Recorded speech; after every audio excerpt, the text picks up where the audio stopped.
Hey everyone, Bored now back with you. On this video, I'm going to be talking about the first two episodes of Pluribus. I think I've got the title right. If I've got it wrong, let me know in the comments, give me shit, but it is a complicated title.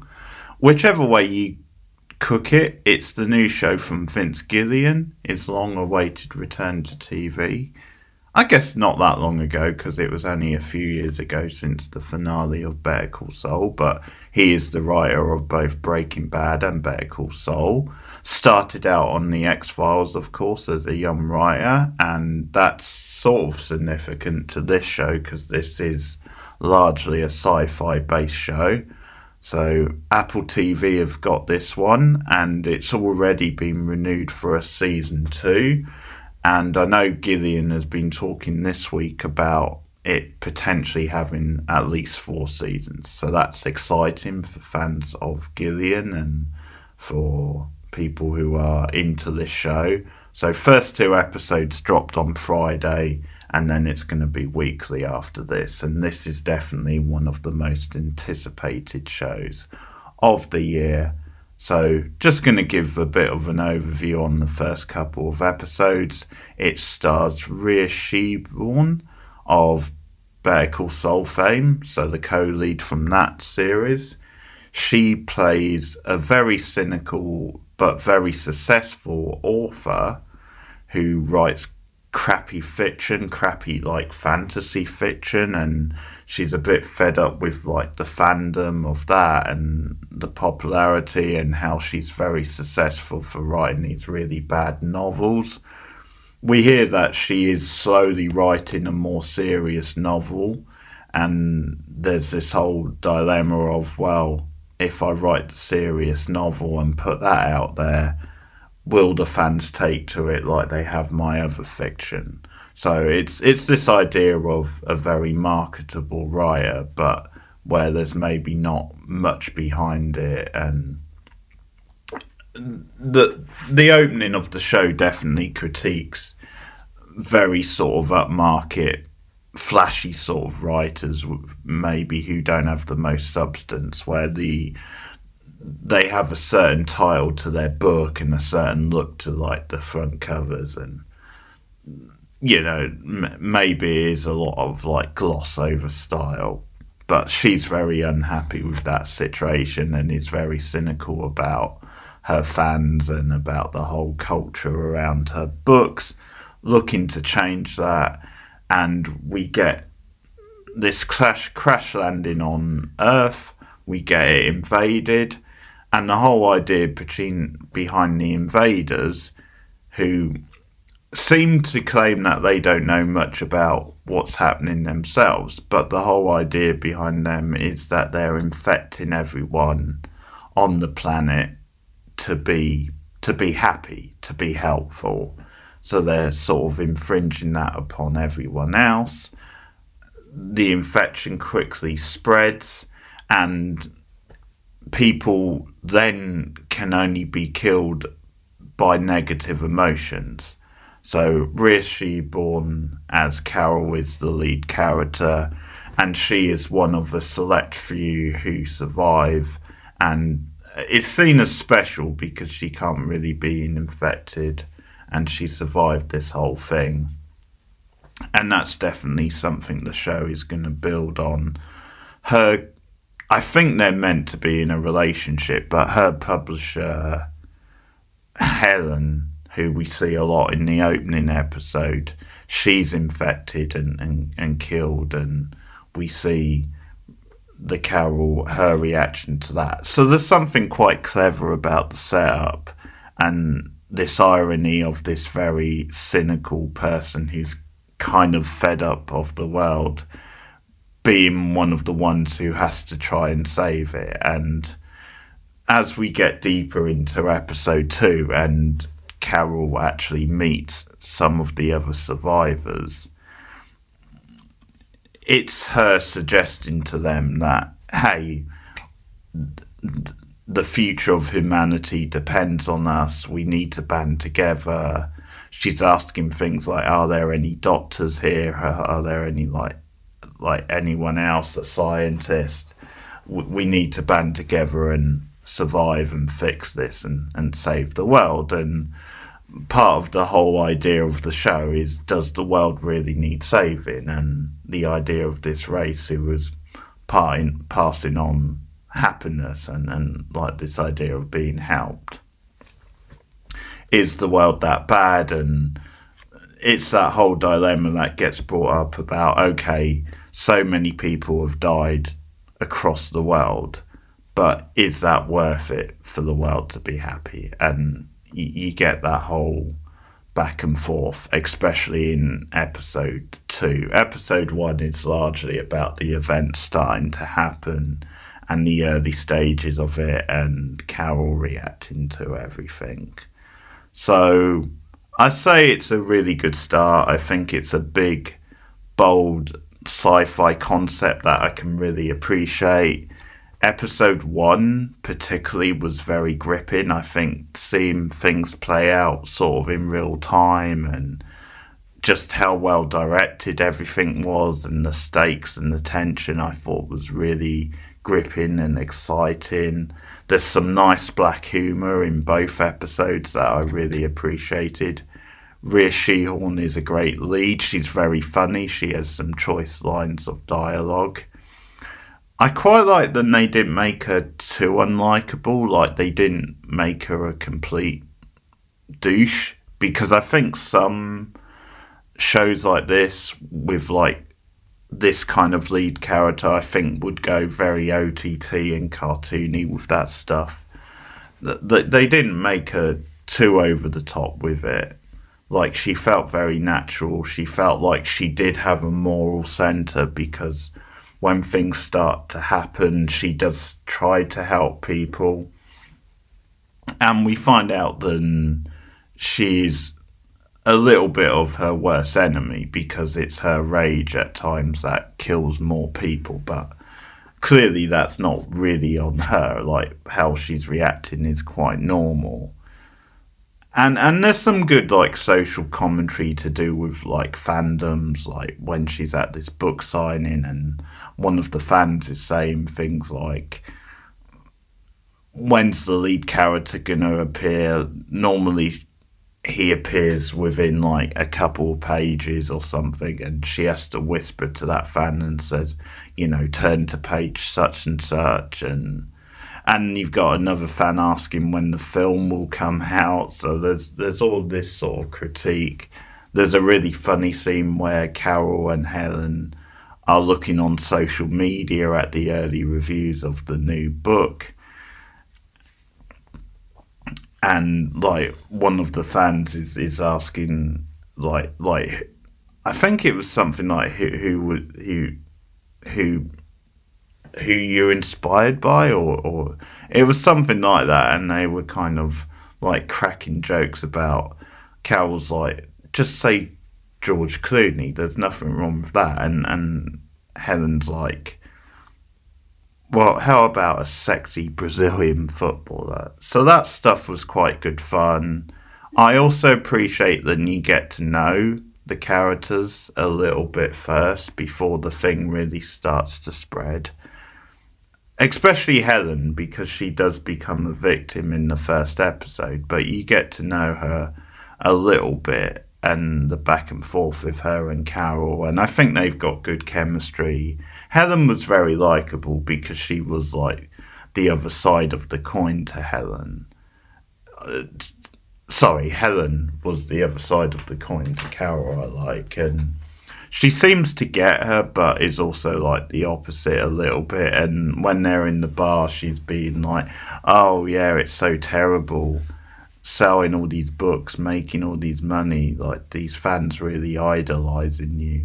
And she's also pushing Carol to write the serious book if that's what she wants to do. It's like, so if it takes 4 years, it takes 4 years, that's fine. So you get her set up as a really likable character, so when something bad happens to her, it means a little bit more, and you can see, okay, this is Carol's world being turned upside down.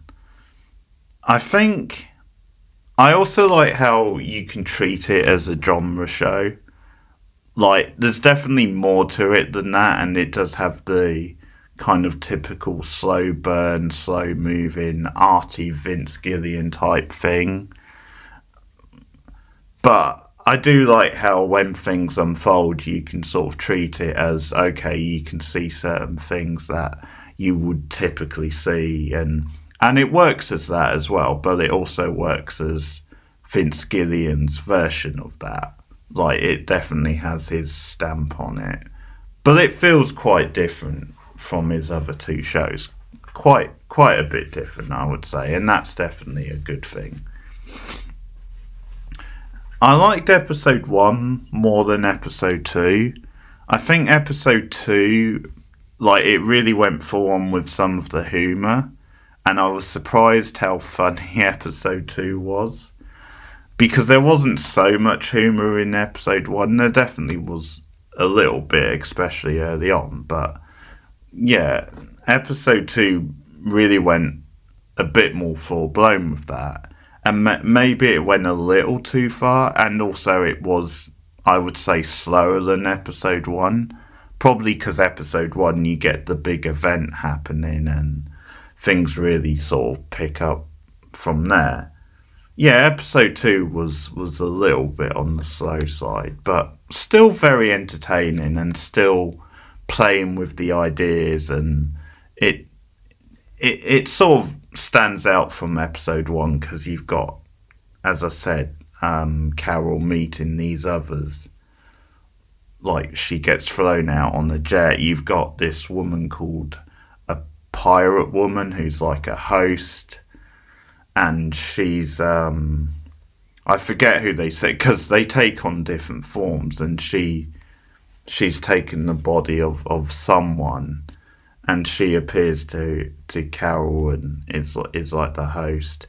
And there's different things going on with that stuff, because in the first episode, that they communicate with Carol through the TV. And that's a fun little thing where as soon as she gets in after, like, Helen has died and all this crazy shit has gone down, she's gone to a hospital, but then everyone there has been infected. And it's this idea of they're sort of coming after her, but they're not really coming after her to kill her. But she doesn't really understand that, and she's very suspicious. And this is where they've got a great actress for that role, because her reaction, like how shocked and confused she is very well done. And I think everything plays out in quite a naturalistic way where you're like, yeah, this is probably how someone would react and the sort of thing that they would do. And it's telling that when she gets in after all this, she pours herself a lot of drinks, which makes sense, and she turns on the news immediately, and she's like, okay, we're gonna, yeah, I'm hoping there'll be news about this to tell me what the fuck is going on. And it's not the president, sorry, because they say to Carol, the president got killed. So it's like the Secretary of State, and they're just using his body to talk to her. And yeah, this is like a little bit of a new spin on an old idea. The opening was very strong. We get like a countdown, and they're at this science base, and you've got all these satellites, and things start going off where something appears on their radar, and I quite like those characters. Like they're quite sort of nerdy, but in a funny sort of way, where they're doing all this science speak, but they also feel like quite realistic, nerdy type characters. And there's a little bits of humour sprinkled in where they're sort of saying about how will these beings communicate with us, and you know, like they're speculating on the bit of music they might use, which was quite a funny little bit. And they're having discussions about what it could be, what could explain this unusual activity. So those scenes were pretty solid, and the first moment where things start infecting people, I think, is really well done and like disturbing, edge of your seat stuff. And one thing this show is doing well is it's doing like the contrast between something being quite trivial 1 minute and then out of nowhere something strikes, like someone will be infected, because you get this woman scientist who's they're like examining this rabbit, and it turns out that's how the thing is first going to strike. And so she gets infected by the rabbit, starts freaking out. She then affects the guy, and I know there's this thing where they can pass it on by kissing someone, which is kind of makes sense. And just that whole sequence is very like unnerving, and you then cut to this guy like in a vending machine, like he's struggling to get his candy from a vending machine, and out of nowhere he gets infected. So all those scenes are really well done, like really well directed. There's a real sort of mood and atmosphere to it, and you can tell a decent amount of money has gone into this show, and it really pays off. So the direction is very strong. We've got a good lead character. I think because a lot of the focus has been on Carol, like we get a little more from other characters in that episode too, but we don't really, at the moment it is mostly focused on her. Now, if they are planning multiple seasons, I guess we're going to see more from the other characters, from some of the other survivors. But I think the way it played out in episode 1 was pretty much perfect. I think the stuff with like her slowly having to get Helen up on the truck, and she's saying stay away from them, stay away from us, and dragging her to the hospital, just that sort of stuff, watching that and her struggling to get her to the hospital and then things taking off from there. I thought that was really well done, and just this sense of dread that you have in the air. And like I said, episode 2 was definitely solid, and I would still say it was a good episode. I just didn't quite enjoy it as much as episode 1. And I think there's a lot of possibilities, though, with these other characters. And there's kind of gags about how there's like a playboy, and he comes in on a separate jet. And yeah, he's almost like, yeah, the world is pretty great because he's got all these attractive women who have been sent to him, and of course they're not really there in a way. Well, they are there, but it's just their bodies, like they're being controlled. And yeah, it's almost like this idea of we're happy with this existence. You know, you don't have to worry so much, because at one point they're talking about how animals have escaped the zoo, and there's a whole running dialogue about that, and they're saying they can roam free now, animals, the way it should probably be. In their opinions, I guess that depends on what you think of zoos, but there's this whole thing where like the others all seem to be happy, and it's Carol who's trying to get them together and trying to rally them, and there's a lot of great potential in that. But because it's her who, whenever she gets frustrated or angry, she then hurts and sometimes kills other people from around the world, then you get one particular character from the group who are like, you're doing this, you're causing this. Because she mentions how, I think it's her granddad got killed, like he was driving at the time, and it was her rage that killed him when he was just driving along. There's also like this young kid who it turns out is a brain surgeon, has that ability all of a sudden. And as I said, it is surprisingly funny, episode 2, because you've got this playboy character who, with Carol's permission, wants to have sex with the companion, or like the host who's showing them around and telling them the rules, and he knows her name, and it's almost like, because the rest have left at this point, there's this big sort of set piece when they all swarm on Carol and try to infect her, and they appear. It's a good aerial shot, but they appear as animals, like, so a bit playing on the animal type metaphor. But yeah, because they've all left, he wants to go with the companion to a hotel room, and when it's like, well, what for? It's this suggestive type look. And again, he sort of plays it like he doesn't see anything wrong with this. And the host is saying, I don't want to get in the middle of you two. Like, I don't want to. This is between you. I can't really hurt either of you. I can't really go against either one of you.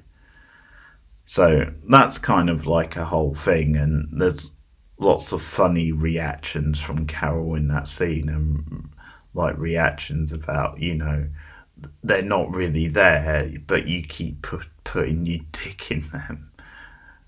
So there's lots of funny stuff. Like, considering she was a much more like straight character in Better Call Saul, I think Rhea Seehorn does a great job with like the over the top, frantic, like comic delivery, like darkly funny delivery in this.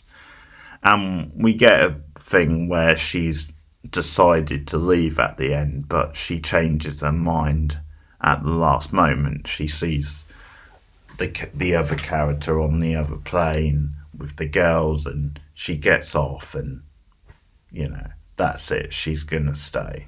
She has a reason to stay, and that's the end of episode 2.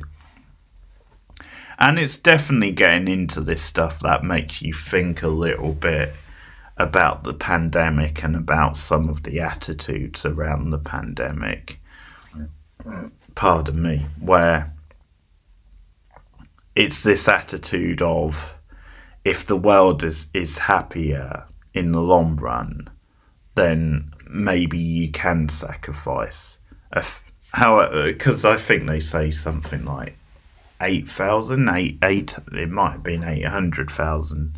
Like, it was a lot in retrospect, but it's also a little bit of a drop in the ocean if you want to look at that. And like, at one point, one of them tells, then Carol took out like 11 million with her like rage. But again, they're playing with that idea of it's ultimately worth it if the world is happy and we live in a more peaceful society, that kind of thing. So it's almost getting into some of the pandemic attitudes of, yeah, we can sacrifice people, or we can separate people. We can prioritize the health of like the younger people almost, or almost this idea of like, you just quarantine the older people who maybe don't have such good health. And yeah, so it reminded me a little bit of that. I know it's not a like for like comparison, but it did remind me a little bit of that stuff. So some thought-provoking ideas here. You've got, as I said, a big broad sci-fi concept. You've got a good lead character. Again, a very methodical, slow-moving show, but a very effective show. I think it's a very distinct show, which is typical of the creator. And yeah, I'm looking forward to seeing more. As I said, episode 1 I definitely liked more, but I still enjoyed episode 2. It was just a little bit slow at times, and yeah, some of the humour did surprise me, but a very good start anyway. So that's Pluribus, episode 1 and 2. Let me know what you guys think of it in the comments below. I will return probably on Friday or Saturday for my review of episode 3. And it's a big month for new TV because, of course, Stranger Things will return this month with part one of 3 for the 5th and final season. So that those first 4 episodes drop on the 27th of November. I will be reviewing every episode, and I'm also planning a special live stream for the first part where me and a couple of guests hopefully will talk about the first 4 episodes. So look out for that as well.